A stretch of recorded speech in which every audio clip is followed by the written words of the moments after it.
Selamlar dostlar. Bugün MMO Gündemi adındaki serimizi başlatma kararı aldım. Bu seri boyunca aylık ya da haftalık olacak şekilde güncel MMO haberlerini sizlerle paylaşıyor olacağım. Bu serideki videolar ayda bir de gelebilir, haftada bir de gelebilir. Oyunlara ve haberlerin önemine göre değişecektir bu durum. Ancak kesin olan bir şey var ki her ay mutlaka bir tane video gelecek ve bu haberler güncel haberlerden ve önemli haberlerden, merak ettiğiniz haberlerden oluşacak bilgilerden olacaktır. Elimizde sıcak bilgiler de varken hemen yeni videomuzu yapalım istedim. Hazırsanız hemen başlayalım. İlk haberimiz Mad World'den. 2023'te çıkacak oyunlar listemizdeki Mad World 27 Nisan itibariyle açıldı. Steam'de hala yakında sekmesi görünüyor olsa da şu anda oyun sitesinden oynanabilir halde bulunuyor. Hatta oyunu bizzat denedim, şu videoya da bakabilir ve ilk görüşlerimi görebilirsiniz. Birkaç gün önce hatta oyun için keşfedilen bir bug ortaya çıktı ve bu bug yüzünden oyun rollback'e gitti. 3 saat geri alındı. Merak ediyorsanız oyunu ücretsiz bir şekilde hala sitesinden oynayabilir halde duruyor. Linkini aşağıda bırakacağım. Diğer haberimiz Amazon'dan geliyor. Amazon oyun alanında çok fazla çalışmak isteyen bir firma biliyorsunuz ki. Hatta bir sürü oyunun yayıncılığını aldı falan ama bir türlü de dikiş tutturamadı ne yazık ki. Öyle bir gerçeğimiz var. Bu sefer de Lord of the Rings için bir haber yayınlandı ve haklarını aldığını zaten biliyorsunuz. Dizisini falan yapmışlardı. Şimdi de Lord of the Rings için bir oyun geliştirmeye başladığı haberi yayınlandı. Dizisinden bu kadar tepki almışken şimdi oyununu yapıyor olmalarından dolayı da yine tepkiler artmış durumda. Hatta eski oyununu belki biliyorsunuz, LoTR'un bir eski online oyunu vardı. Bununla alakası olmadığını ve ayrı bir oyun olacağını baştan belirttiler, bu arada onu da söylemiş olalım. Daha kapsamlı ve kaliteli bir oyun geliştirdiklerini açıkladı. Ayrıca Amazon Games sayfasını da düzenledi bu arada ve takvim niteliği taşıyan bir sekme oluşturdu. Bu gizli ve hali hazırda açık oyunların güncellemeler gibi şeyler de burada gözükebiliyor bu arada. Açıklamaya linkini bunu da koyacağım. Daha dikkatli bakabilirsiniz isterseniz. Nightcrawler'ın Kore sürümü açıldı bildiğiniz üzere. Hatta gameplay ve içerikler de paylaşılmaya başlandı. Öncelikle üzücü bir durum söylemem gerekiyor burada. Şöyle ki oyunun cross platform olacağı kesinleşti. Mobil ve PC için ortak çıkacak oyun. Bu da demek oluyor ki içeride göreceğimiz birçok şey mobilvari olacaktır. Özellikle dikkat ettiğimde zaten arayüzü mobil gibiydi. Oynanış ve grafikleri fena durmuyor gerçi ama yine de birçok yönden mobile entegre edilmesi kötü yanlarını da göreceğiz anlamı taşıyor. Aynı şeyi Odin Valhalla için de söylemiştim. İçerik ve detaylar için farklı ve oyuna has bir video zaten yine yapacağım bu konuda. Bu yüzden çok detaylarına girmiyorum ama açıkçası bir tık beklentimi yine bu oyun içinde düşürdüğümü söylemem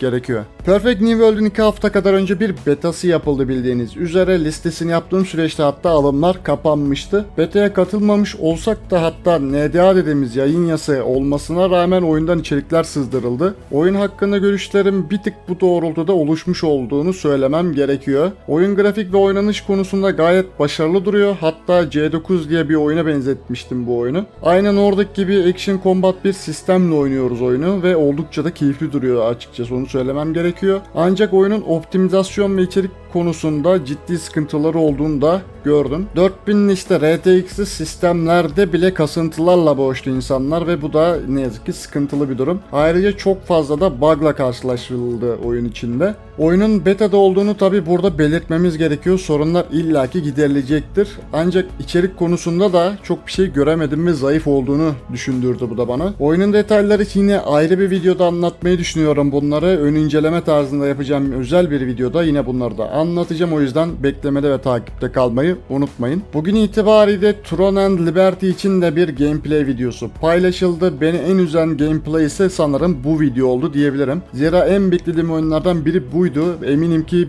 birçok kişi de bu oyunu bekliyordu aslında. Bu oyunun da cross platform olacağı kesinleşti ancak mobil değil. Bu konuda moralinizi bozmanıza gerek yok. Konsol ve PC için yayınlanacağı kesinleşti. Oyunun grafikleri yine sağlam gözüküyor ve geniş de bir dünyası var. Optimizasyon ve hikaye işte içerikler falan da fena durmuyor. Ancak sıkıntısı combat sistemi diyebilirim bu oyununda. Aslında hatta baktığımızda grafik falan olarak birçok yönden diğer oyunlara göre çok çok daha iyi duruyor. Optimizasyon falan konusunda da fena durmuyor dediğim gibi. Ama dediğim gibi combat sistemini ne yazık ki değiştirmişler. Action combat sisteminden ayrılmış oyun diyebilirim. Top target dediğimiz bir sisteme geçiş yapılmış. Gameplay'den de gördüğüm kadarıyla o kadar da ne yazık ki zevkli durmuyordu. Yani top target da güzel olabilir ama onu bile tam düzgün yapamamışlar gibi duruyor. Zaten yapılan yayın ve içeriklerde de inanılmaz tepkilerle karşılaştım. Oynanış dışında her yönüyle aslında başarılı dururken buradan patladığını söylemem gerekiyor. İşin üzücü yanı şu ki MMORPG oyunlarda en dikkat edilen şey de oynanıştır, biliyorsunuz ki gameplay'dir. Grafik ve içerikten de önce hatta gameplay'e bakılırdı diyebiliriz aslında. Tabi bunun da yine beta'da olduğunu belirtmemiz gerekiyor. Beta'dan sonra neler olacağını, buraya gelene kadar neler değişeceğini yine birlikte göreceğiz. Bu oyun için de yine detaylı bir ön inceleme videosunu yakın zamanda paylaşıyor olacağım. Beklemede kalın bu oyun içinde derim ben. Ares Rise of Guardian için de bugün bir oyun içi gameplay trailerı paylaşıldı ve 31 Mayıs'ta Kore betasının açılacağı açıklandı. Oyun hakkında bazı detaylar ortaya çıkmış oldu bu sayede. Bu oyunu çok fazla Cabal Online'a benzetiyordum ben, belki biliyorsunuzdur, hatırlarsınız diğer videomdan da. Bunu yine doğrulamış olduk. Sayfa öğeleriyle oynayacağımız Action Combat RPG oyunu olacak bu oyunumuzda. Oyunun yarı açık dünya dediğimiz ufak bölgeler halinde ilerleyecek. Dungeon ve içeriklerinin de bol olacağı söylenmiş. Cabal'da bu şekilde yarı dungeon olarak bölgeler halinde oynuyorsunuz, biliyorsunuz ki. Ona benzettiğim birçok yönü var bu yüzden. Genel itibariyle gördüklerimiz biraz heyecanlandırmış oluyor bizi aslında ama çok da hype'lanmamanız için ufak da bir bilgi vermem gerekiyor. Oyunun cross platform olabileceği söyleniyor. Detaylı da herhangi bir açıklama yok aslında. Sadece bir söylentiden ibaret ama beklentimizi buna göre ayarlamakta fayda var diye düşünüyorum. Detaylar geldikçe bu oyun içinde yine ön inceleme ve içerikler paylaşmaya çalışacağım. Odin Valhalla'nın da Kore'de betası açılmıştı, hatırlarsınız ki. Gameplay'leri değerlendirirken bu oyun için de bir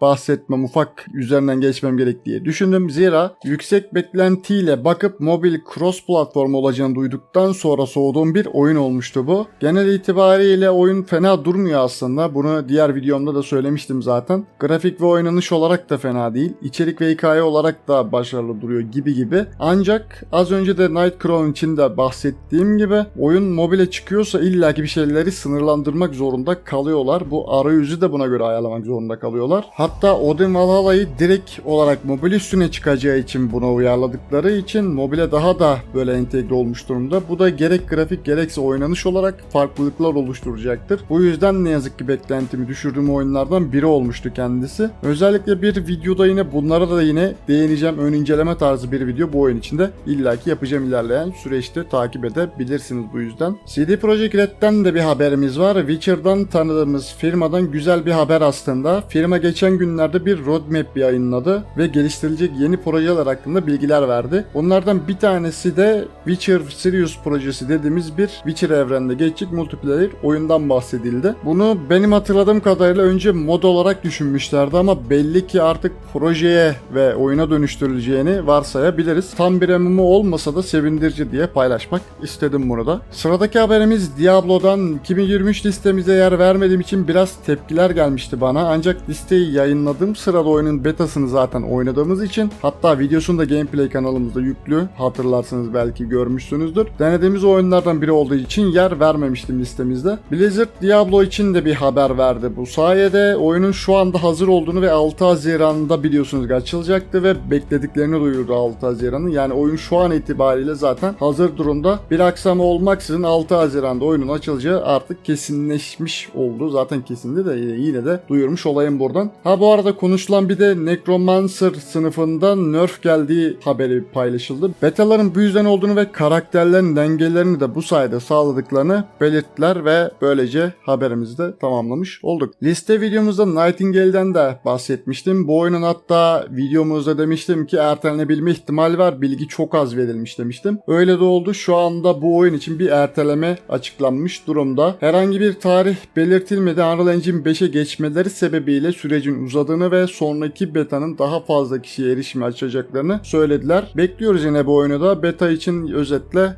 uzatılmış oldu süreç diyebilirim. Listemizdeki oyunlardan bir diğeri de Ashfall'du biliyorsunuz ki. Beta tarihi açıklandı bu oyunun da sonunda. Temmuz ayında betası olacağı söylenmiş. Hatta bir video yayınlanmış. Beta kaydı için linki açıklamada vereceğim yine bu arada. Post apokaliptik bir dünyada geçecek oyunun içerikleri hakkında hala çok detaylı bilgi ne yazık ki yok. Bir erteleme olur mu dedirtiyor bu yüzden aslında ama göreceğiz bakalım. Son yayınladıkları videoya bakacak olursak fena da durmuyor aslında. Gerçi sitelerinde neden güncellemiyorlar hala bilmiyorum ama videodan bir tık gaza geldim ben ve bu oyunu da dediğim gibi bekliyoruz zaten. Bakalım neler olacak. Ion'u zaten bilenleriniz biliyordur muhtemelen. Hemen kısacık bir bilgilendirme yapayım. Buradan da WoW Classic gibi buna da bir tane klasik sürümü eklendi. Bu sürüm yine WoW'da olduğu gibi oyunun eski özelliklerini ve zorluğunu barındırıyor olacak. Meraklıları ve o eski halini özleyenler için güzel bir seçenek olacaktır. Muhtemelen oynamak isterseniz sitesinden indirebilirsiniz direkt. Unutmazsam videonun açıklamasını da koyarım. Ayrıca videosunu merak ediyorsanız şu an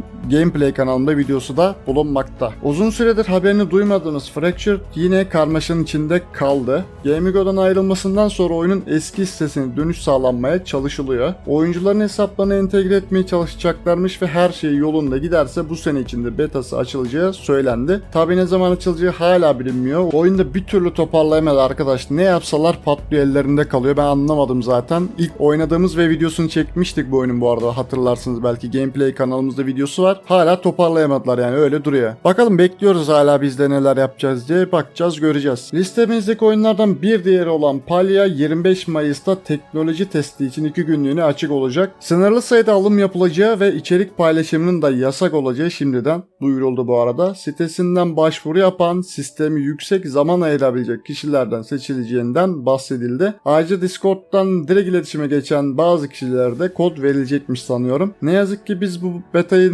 muhtemelen kaçırdık, alamadık kod falan ama yine de güncellemeleri Discord'larından takip ediyor olacağım. Orada illaki işte bug'lar vesaire bilgiler için paylaşımlar yapılıyor. Oradan gördüğüm ve incelediğim kadarıyla sizlere detaylı bilgileri yine diğer video ve ön içerikler, ön incelemelerle paylaşmaya çalışacağım bu oyun içinde. Blue Protocol yine erteleme aldı bu arada. 14 Haziran'da Japonya testlerine başlayacak olan Blue Protocol'ün 2024 yılına ertelendiği kesinleşti. 2024'te betası yapılacakmış ve net tarihte hala bilinemiyor. Özetle bir oyun daha 2023 listesinden silinmiş oldu arkadaşlar. Bu oyunun testleri zaten daha önce yapılmışken Amazon neden hala el atıp da bir öne çekmiyor hala anlamış değilim. Lost Ark için de aynı şey yapmıştı biliyorsunuz ki. En azından beta testini Japonya ile aynı anda yapsaydı da yani deneseydik oyunu. Neyse beklemedeyiz bu oyunda. Bakalım, bekliyoruz göreceğiz. Yine listemizdeki oyunlardan bir diğeri Wayfinder 24 Mayıs itibariyle kapalı betasına başlıyor. Betaya 1000 kişi alınacağı söylendi sadece ve listede ne yazık ki ben de yokum. Gerçi NDA sebebiyle içerik paylaşmak zaten yasakmış. İçerikleri göremeyeceğiz zaten ama kod alan bazı arkadaşlardan bilgiler alacağım bu arada. Gördüğüm ve incelediğim kadarıyla görüşlerimi yine sizlerle paylaşmaya çalışacağım. Detaylarını ilerleyen süreçte birlikte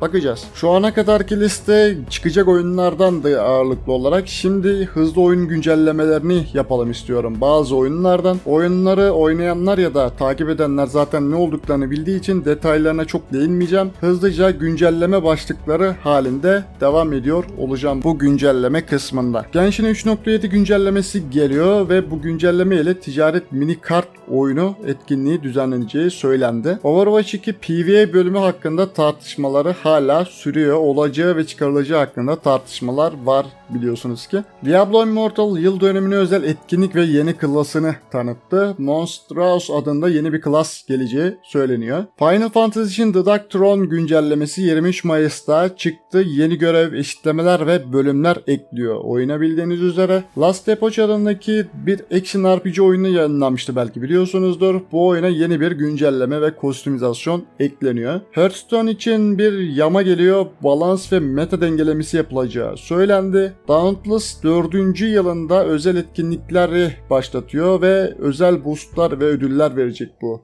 etkinlikte. Destiny 2'ye güncelleme geliyor. Silah ve dengeleme için değişiklikler geleceği belirtildi. V-Rising için Secret of Gloomrot adında bir güncelleme genişleme paketi geliyor. Yeni boss içerikler ve etkinlikler oyuna eklenmiş olacak ve büyük bir patch olacak, bu onu söylemiş olayım. Conan Exile ise Age of War genişleme paketi 22 Haziran'da yine geliyor. Birinci bölümden oluşan bu pakette yeni silahlar, savaş mekanikleri gibi özellikler eklenecek. WoW yeni güncelleme ile Mystic Plus dungeonlarına ulaşılacağı söyleniyor. Corborn adında yeni bir Survivor MMO oyunu çıkacak. 18 Temmuz'da açılması bekleniyormuş. Bu oyunun çok ilgimi çekmedi açıkçası ama yine de paylaşayım istedim. Listemizdeki oyunlardan Core Punk geliştirme günlüklerini yayınladı. Herhangi bir tarih hala verilmedi ama meraklısı için açıklamalarda güncelleme notlarının linkini paylaşıyor olacağım, unutmazsam tabii ki. Unutmuşsam da mutlaka yorumlarda belirtin, hemen düzeltiyor olacağım zaten. New World 2. sezon Blood of the Sand 6 Temmuz'da yayınlanacak. 3v3 PvP sistemi, yeni bölümler ve ekstra özellikler ekleneceği duyuruldu. Runescape için Necromancy patch'i 30 Mayıs'ta geliyor. Yeni özellikler ve geliştirmelerin, hatta oyun motorunda değişiklikler olacağından da bahsedilmiş durumda. Elder Scrolls Online Necrom güncellemesi 5 Haziran'da geliyor. Necrom yardımcısı Azandar tanıtıldı diyebiliriz. Böylece oyun gündemimizi tamamlamış olduk. Bahsettiğimiz oyunlardan sizler hangi oyunları bekliyorsunuz ya da bu oyunlardan hangilerinden aldığınız haberler hoşunuza gitti ya da gitmedi, yorumlarda buluşalım efendim. Umarım videodan keyif almışsınızdır ve sıradaki videolarımı daha sabırsızlıkla beklerseniz sonraki videolarımda ve içeriklerimde görüşmek dileğiyle diyorum. Oyunla ve sevgiyle kalın dostlar. Görüşmek üzere.